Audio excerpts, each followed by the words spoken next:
Markus pasal 15. Yesus di hadapan Pilatus. Pagi-pagi benar, imam-imam kepala bersama tua-tua dan ahli-ahli Taurat dan seluruh mahkamah agama sudah bulat mempakatnya. Mereka membelenggu Yesus, lalu membawanya dan menyerahkannya kepada Pilatus. Pilatus bertanya kepadanya, "Engkaukah raja orang Yahudi?"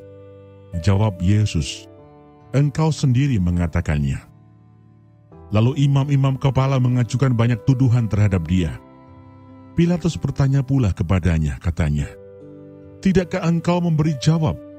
Lihatlah betapa banyaknya tuduhan mereka terhadap engkau." Tetapi Yesus sama sekali tidak menjawab lagi, sehingga Pilatus merasa heran.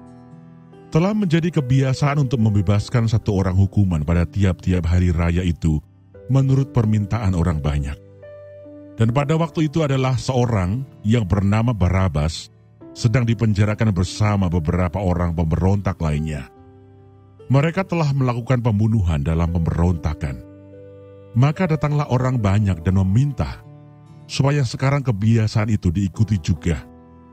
Pilatus menjawab mereka dan bertanya, "Apakah kamu menghendaki supaya kubebaskan raja orang Yahudi ini?"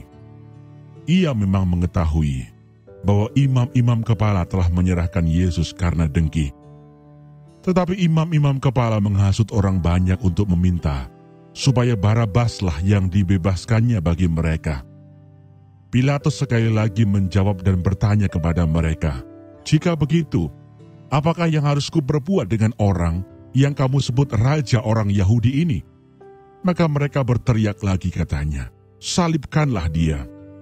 Lalu Pilatus berkata kepada mereka, "Tetapi kejahatan apakah yang telah dilakukannya?" Namun mereka makin keras berteriak, "Salibkanlah dia." Dan oleh karena Pilatus ingin memuaskan hati orang banyak itu, ia membebaskan Barabas bagi mereka. Tetapi Yesus disesahnya, lalu diserahkannya untuk disalibkan. Yesus diolok-olokkan. Kemudian serdadu-serdadu membawa Yesus ke dalam istana, yaitu gedung pengadilan, dan memanggil seluruh pasukan berkumpul.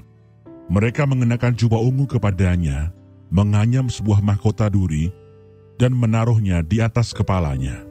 Kemudian mereka mulai memberi hormat kepadanya, katanya, "Salam, hai Raja orang Yahudi." Mereka memukul kepalanya dengan bulu, dan meludahinya, dan berlutut menyembahnya. Sesudah mengolok-olokkan dia, mereka menanggalkan jubah ungu itu daripadanya dan mengenakan pula pakaiannya kepadanya. Yesus disalibkan. Kemudian Yesus dibawa keluar untuk disalibkan. Pada waktu itu lewat seorang yang bernama Simon orang Kirene, ayah Alexander dan Rufus, yang baru datang dari luar kota. Dan orang itu mereka paksa untuk memikul salib Yesus. Mereka membawa Yesus ke tempat yang bernama Golgota, yang berarti tempat tengkorak. Lalu mereka memberi anggur bercampur mur kepadanya, tetapi ia menolaknya. Kemudian mereka menyalibkan dia. Lalu mereka membagi pakaiannya dengan membuang undi atasnya untuk menentukan bagian masing-masing. Hari jam 9 ketika ia disalibkan, dan alasan mengapa ia dihukum disebut pada tulisan yang terpasang di situ, Raja orang Yahudi. Bersama dengan dia disalibkan dua orang penyamun, seorang di sebelah kanannya dan seorang di sebelah kirinya. Demikian genaplah nas Alkitab yang berbunyi, "Ia akan terhitung di antara orang-orang durhaka." Orang-orang yang lewat di sana menghujat dia dan sambil menggelengkan kepala mereka berkata, "Hai engkau yang mau merubuhkan bait suci dan mau membangunnya kembali dalam 3 hari, turunlah dari salib itu dan selamatkan dirimu." Demikian juga imam-imam kepala bersama-sama ahli Taurat mengolok-olokkan dia di antara mereka sendiri dan mereka berkata, "Orang lain ia selamatkan, tetapi dirinya sendiri tidak dapat ia selamatkan. Baiklah Mesias Raja Israel itu turun dari salib itu supaya kita lihat dan percaya." Bahkan kedua orang yang disalibkan bersama-sama dengan dia mencela dia juga. Yesus mati. Pada jam 12, kegelapan meliputi seluruh daerah itu dan berlangsung sampai jam 3.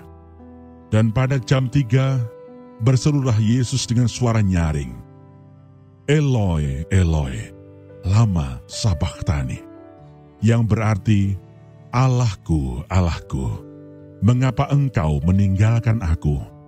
Mendengar itu beberapa orang yang berdiri di situ berkata, lihat, ia memanggil Elia.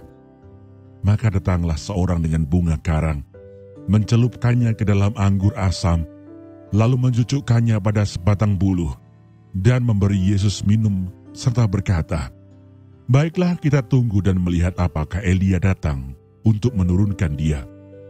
Lalu berserulah Yesus dengan suara nyaring dan menyerahkan nyawanya.